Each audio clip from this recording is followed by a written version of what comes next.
So, I'm going to read from Man's Higher Consciousness really quick. This was originally published in 1959 by Hilton Hotema.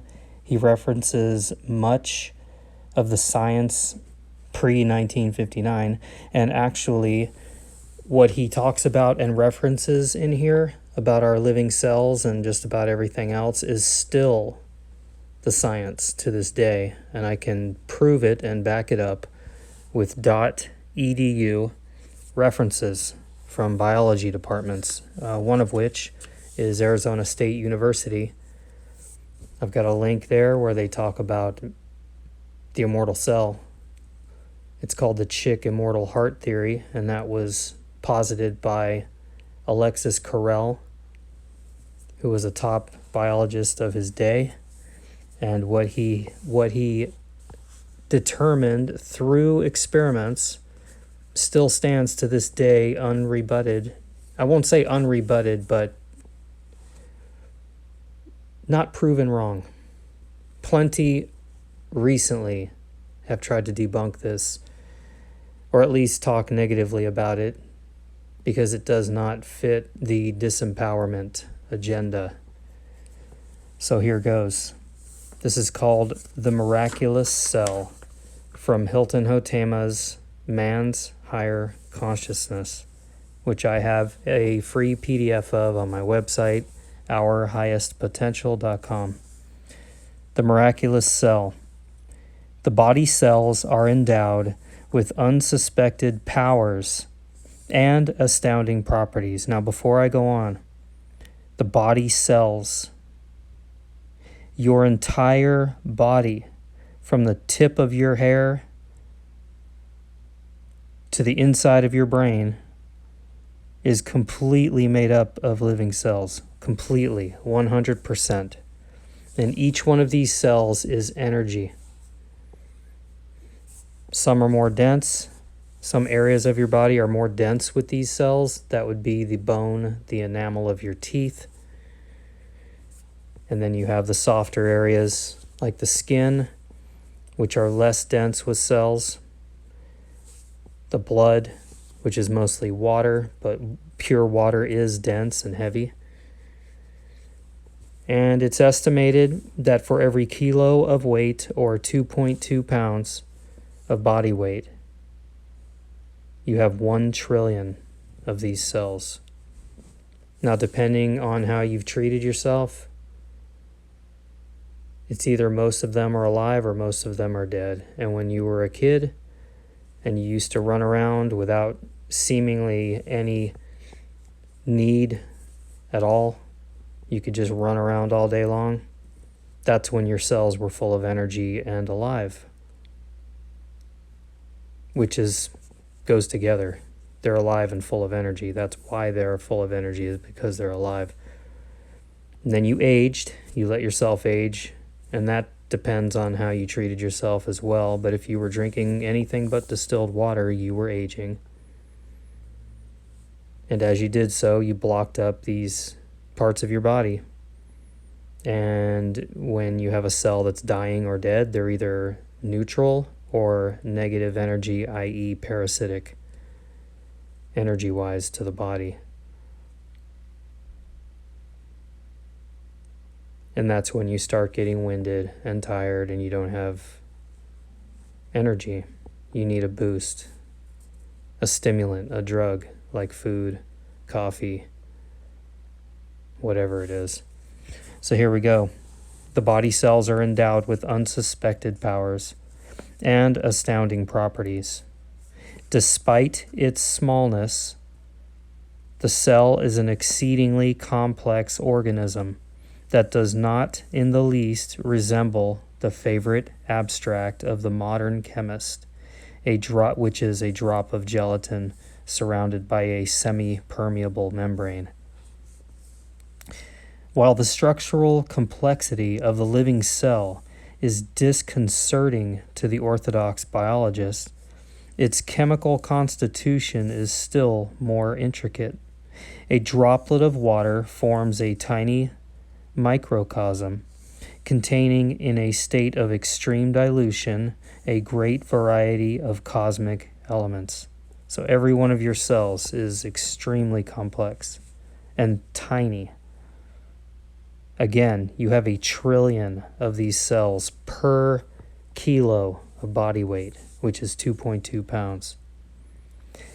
The body cell is practically a duplicate thereof, but raised to the exalted plane of divine animation. Carrel says that the parent cell and the cells that come therefrom are not made of extraneous material like a house. He means that the cells are not composed of what man eats and drinks. He states that while the body is composed of cells as a house is of brick, the body is born of a cell that makes more cells. I'll read that again. The body is born of a cell that makes more cells. Just as though a house originated from one brick, a magic brick that would set about manufacturing other bricks. Those bricks, without waiting for the architect's drawings or the coming of the bricklayers, says Carrel, would assemble themselves and form a house, which is your body, and all parts thereof. And then he goes into physical immortality, and I'm going to read this. This is the next chapter, lesson number 3, they call it. The human frame, as a machine, is perfect. It contains within itself no marks by which we can possibly predict its decay. I will read that again. The human frame, as a machine, is perfect. But nobody's perfect. Yeah. You're not, because you're fucking it up. It contains within itself no marks by which we can possibly predict its decay. It is apparently intended to go on forever. And this was a scientist, last name Monroe. This is when people were not muzzled so much by a medical industry and a food industry and a death culture. Obviously, these people were free thinkers.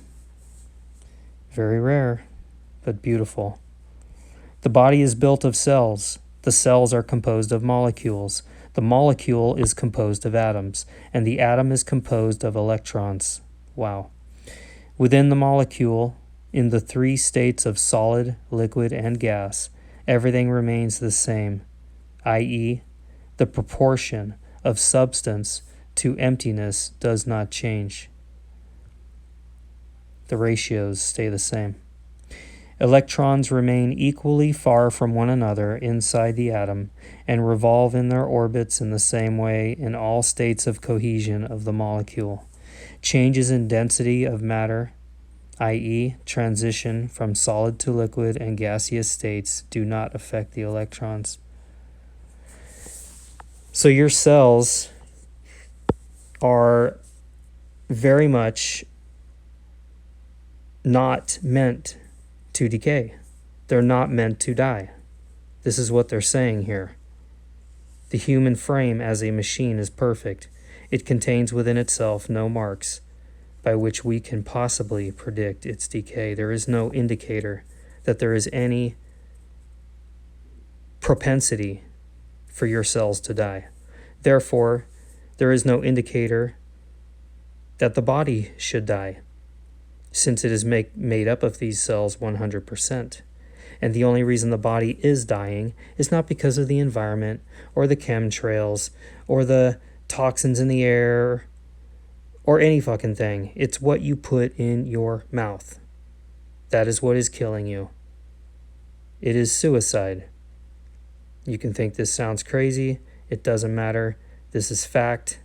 If you're dying, it's not because of something outside of you unless you're getting shot or run over or some other trauma. You are committing slow suicide. And the most offensive intake is salt. I would actually say that water that is not distilled would be the second worst thing in this world. Isn't it interesting that they tell you to get water in you? And I'll tell you, just taking it a step further, The body pulls water from the air when you are in your natural state. And when we drink anything, we are diluting the fluids in our body that contain these very cells,